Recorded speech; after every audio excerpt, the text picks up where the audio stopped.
So, hello, I'm Joyce. I'm the assistant minister here, and if you're newish and we haven't met, now you know. And if you're oldish, you might be thinking to yourself, I've seen that dress on her before. And it's true, I wear it every Mother's Day because it was my mommy's. Yeah. And of course, Mother's Day being Mother's Day, pause on that thought. This is our topic, the sequence of the creative order. I think it's kind of synchronistic. You know, we've been going for the entire year. In addition to our books of the month, we have been going through Ernest Holmes' Living the Science of Mind. And this happens to be where we are today, page 199, the sequence of the creative order. And, you know, I think it's kind of synchronistic because often, archetypally, creativity is associated with the feminine. And by the feminine, I don't mean female. I mean that aspect that's in all of us. So here we are today looking at the creative order on Mother's Day. And I do want to acknowledge that I know Mother's Day can bring up a lot of things. Some of us sometimes, we have great gratitude, and that can be very moving. And some of us miss our moms, whether they're still here or they've gone on. Some of us miss the moms we never had. So within all this, I think it is important to pay attention to those qualities of a mother that we already have within us. And yesterday, Jennifer Mann over there in the front row and myself, we were co-facilitating our monthly Women of Spirit gathering. It's 2 hours. Any woman in the, Any woman in the congregation can come. Men in drag, I'm not so sure. Those guys in the red dress, we would probably figure out who they are. Anyhow, we have this Women of Spirit group. And yesterday, we realized we were working with the fact that a lot of us have different experiences of the mother, but that there are a couple of qualities that are associated with the universal mother that we all have active in our life. And one of them is love. And love, I realized, is necessary for the survival of the species. I mean, yes, it is our divine inheritance. We are hardwired to love, but also I think it helps ensure that our kids actually make it to adulthood. I have a very clear memory of my wonderful, beautiful daughter, aged 3 months, and had colic and was not sleeping. And, Kim was lugging her around for hours, and I was lugging her around for hours, 10, 11, 12, 1. I was really enjoying fantasies of just throwing her out the window. And I knew it was not going to happen because there was something in me that was able to love her beyond that temporary, exhausting, and frustrating condition. And then, of course, we also exercise this love as our children develop, or if we've been with friends or mates over time, and they begin to develop in ways that are unexpected. And with kids, I think that typically means not like me. They are just their own unique expression. And we get to look at that with awe and wonder and curiosity of what they are becoming. The second quality we were looking at is patience. And certainly it's necessary for whether you're a teacher or a mentor or a parent, an employer, you know that part of your job is to train the next generation, the next wave, to be able to do the things that you know how to do. And of course, how often have we asked ourselves, it would be much easier if I just did it myself? But of course, we need to exercise that patience that allows people to learn, that allows them to make mistakes, hopefully without shaming them, so they develop the courage to experiment and to develop. In short, I think what we're talking about when we're talking about motherhood or parenthood or being a teacher, being a mentor, the most important thing I think that we're doing is we are empowering the other people to be their fullest expression. And this is exactly what our divine parent has done for us. We are each empowered to be our highest expression. Our divine origin, Holy Father, Holy Mother, Great Spirit, original intelligence, Creator, this one from which we all come, this one mind within which we are the thinker of the thoughts, this one whole of which we are all parts. This one has empowered us. It loves us. We are loved by it just as we are in every moment of our eternal lives. It has given us the freedom to be our own unique expressions. And it has given us its own divine tools to create what we want in our own life experience. Now, Dr. Edward pointed out last week that if we're not so aware of those tools that are at our disposal, that we might accidentally misuse them and kind of end up with things that we don't really want. And also, I recognize that, birth circumstances vary. Some people start off with more of an advantage than others. These tools allow us to take whatever we have and to expand into more good if we know how to use them.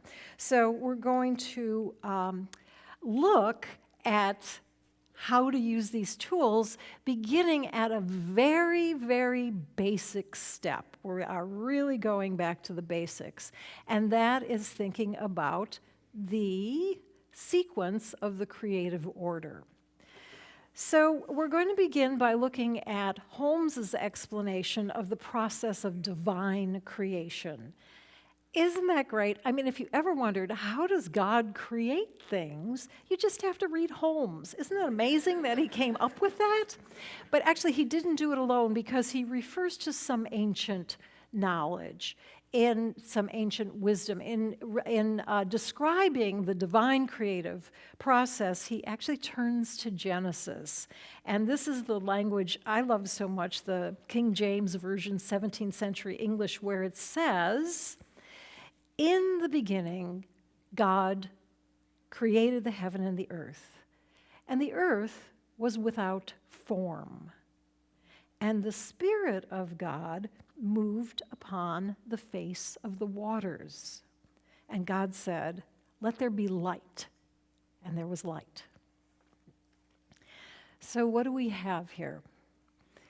In the beginning, at that moment that's being described, and in every moment of creation, in the beginning, God. Just that one thing. And then what's written is that the Spirit of God moved upon the face of the waters. And I remember, as a child, young adult, looking at this thinking, wait, where did those waters come from? There aren't any waters yet. The earth hasn't been created. What is going on here? Well, what's going on is that the Spirit of God is moving upon something within itself. And then God speaks the word, let there be light, and there's light. So we have the Spirit of God moving within itself to create form. Now, when Holmes starts to talk about this creative process, he avoids, actually, he uses language that allows us to move as far away as possible from the old images, the old ideas we have. So often, instead of God, he will use words like absolute intelligence, or the original creative cause, or cosmic universal consciousness. How's that for you? Cosmic universal consciousness. For me, it's a whole different feeling, and it's a new experience from anything I knew before. Cosmic universal consciousness. It makes me very curious. What is that? So Holmes was very clear that this thing was of one piece, and yet there were just different parts in it. And, I can just imagine 100 years ago, his students kind of scratching his head, wait a minute, it's one, but it's got parts, what are you talking about? So he one day was teaching, and he just drew a big circle, and he said, okay, there's just one thing, only one thing, everything is contained within it. I love that idea, everything, like that chair in the front row there, or the person sitting in the chair, or the person who's looking at the person who's sitting in the chair, or the people looking at the person who's looking at it's all contained in God. And then he continued, I'm going to bring in a prop, and I'm going to invite our wonderful host, Lawrence Edwards, back up to help me keep this stable. Then he said, it's just one thing, but there are three aspects to it. And he drew a couple lines. So he said, this is the Spirit of God. This is the creative medium, those famous waters that Genesis talks about. And this is the form. So we have Spirit moving into the creative medium, and then the result is what we see in form. So anything that we see, anything that can be sensed, anything that can be touched or heard, or anything we can experience in form, has its origin in the unseen. The unseen moves through the creative medium to create form. Now, one of the reasons I went to the trouble of going to Big Lots to get a hula hoop is because we usually see it, this symbol, the Science of Mind symbol, as a flat symbol with that V in it. And what I like is these two lines. Actually, it occurred to me how important these lines actually are, because they represent the automatic law of creation, in that they sort of demonstrate the idea that spirit impresses the creative medium, which then expresses in form. And, if this were Jell-O, you can imagine that if I pressed it a little bit here, just a little bit would come out down here. If I pressed it a lot up here, more would come out down here. So for me, it's a very tactile representation of that. What goes into this is what comes out. Very important. Thank you, Lawrence. Now, Holmes did add one thing to that symbol, which, as he was describing it with the lines there, he said, oh, and by the way, spirit comes into form, and then form develops the consciousness of spirit. And that's where that V comes from. If you didn't follow that, it's okay. I wanted to be sure we all know that that does not stand for Filion. I mean, there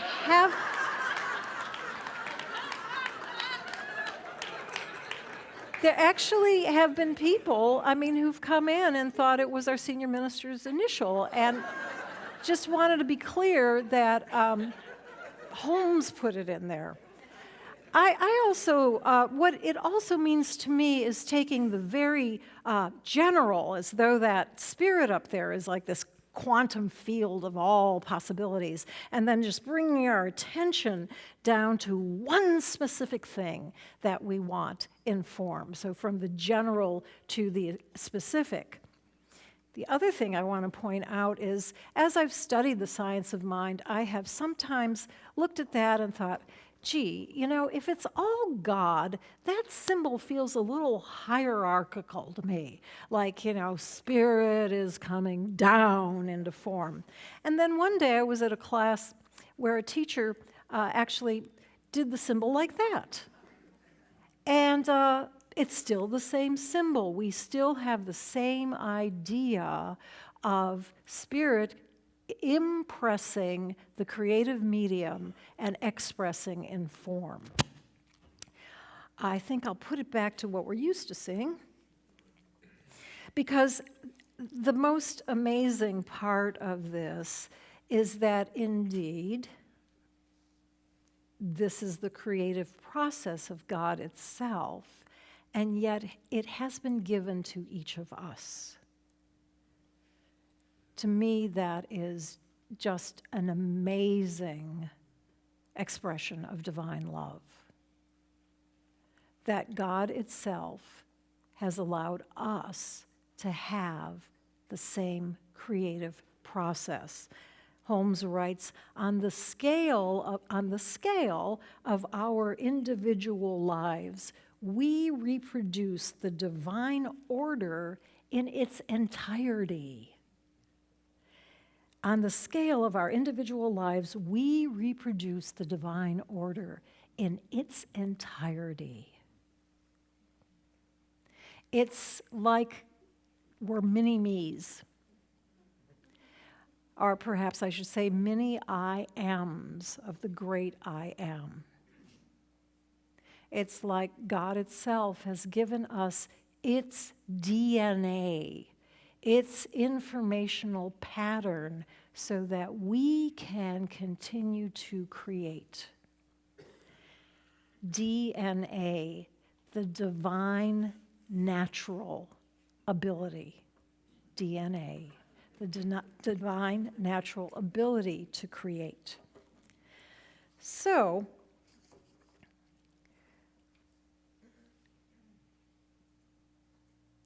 I want to bring just a moment more attention to this thing that's referred to in our teaching as the law.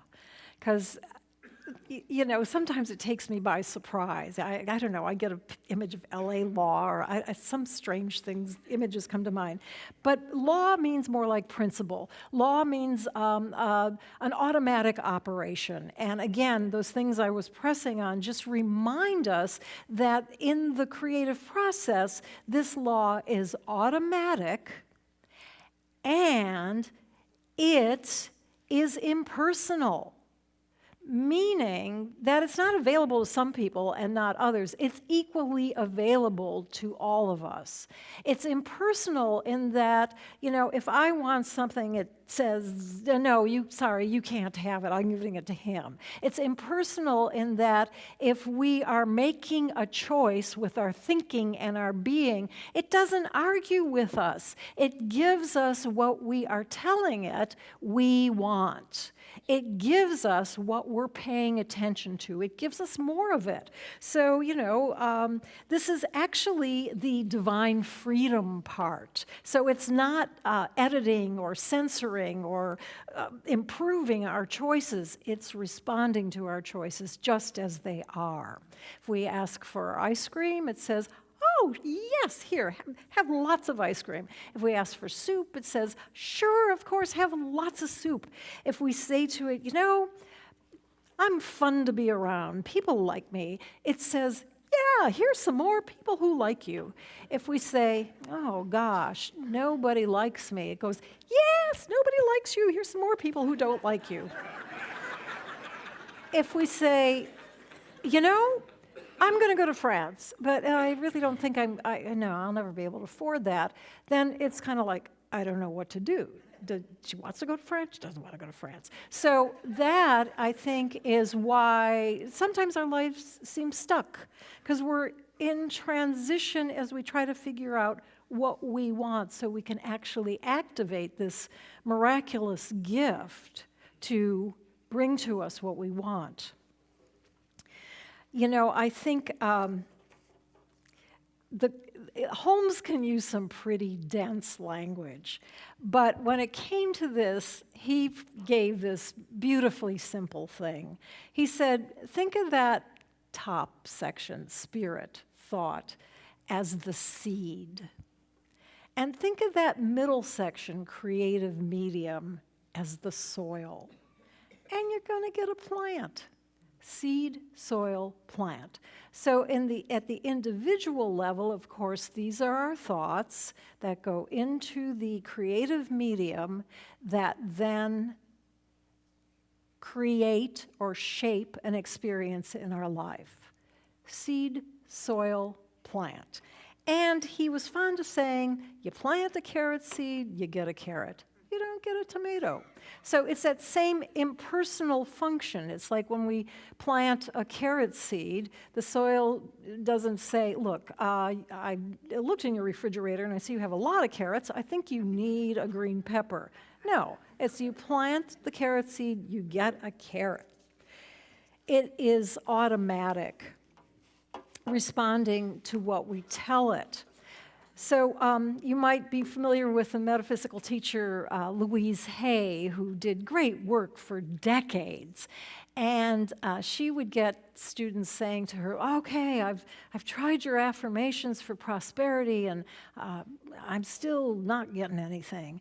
And she'd say, okay, well, how many prosperity affirmations have you done today? And the person was like, I've done 3. I've done 3 affirmations.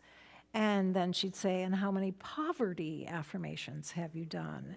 And of course, that would kind of stop a person, but a poverty affirmation would be something like, oh, I don't have enough money for the rent again, or, ooh, I don't like that person, they just have too much money, or, oh, I'm never going to make it. So that is why in our classes here, we pay very careful attention to what we're thinking and try to be much more conscious about those thought seeds that we're planting into the soil, because automatically, impersonally, it will produce that result. And to me, it's the ultimate divine Mother's Day gift is that things are actually set up to help us realize the good we want.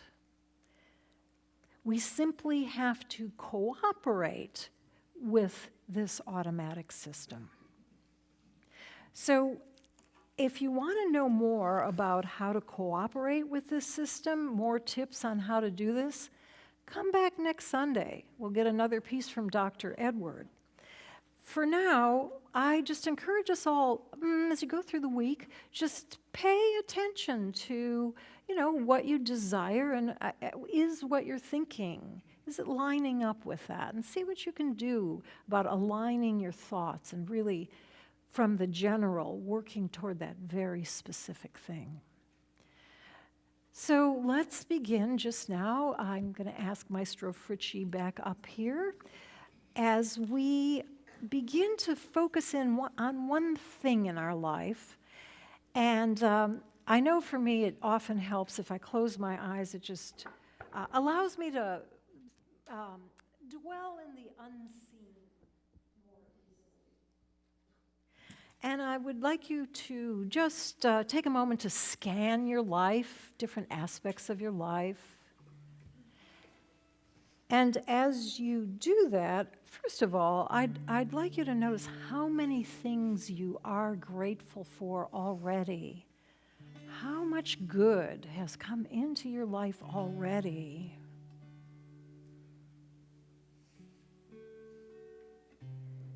And then I would like to invite you to notice an area, someplace that could be even better, someplace that could be more good. And I invite you, out of all those possibilities, to think about one thing in that area you would like to happen in your life. I recognize that this one love, this one power, this one intelligence with which we all live and move and have our being is absolutely for us. And it is noticing our heart's desires. It is noticing these thoughts that we are holding that are inviting more good into our lives. And it is saying yes. Yes, it's true. We can each have what it is that we desire. So as the days unfold and we focus more and more on the goodness of God and the promise of increased good in life, I allow us each to just rest in faith that what we desire is already coming into form. For this I am grateful, and I just let it be. And so it is.